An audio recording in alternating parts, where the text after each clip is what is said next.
Namanya Nenek Ludia, umur 78 tahun. Sudah hampir setahun Nenek Ludia menderita tumor ganas di bagian dada.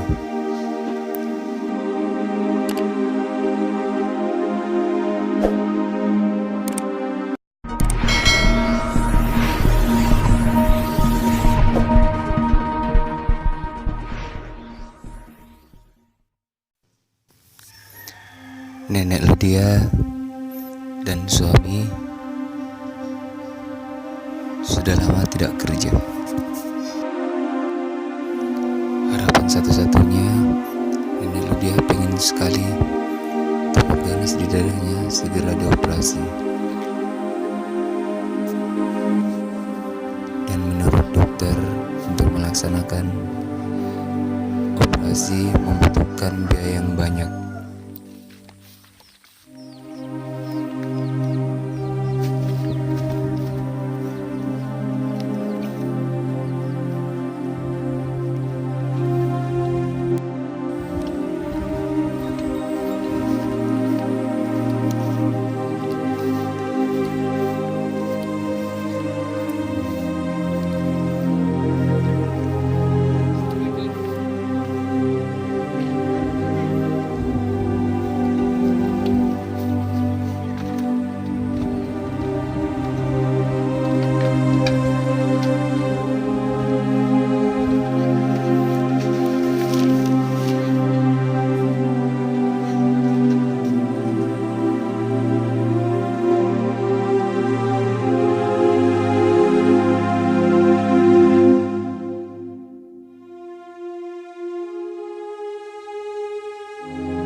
Berikutnya namanya Norma, umur 65 tahun, tinggal sendiri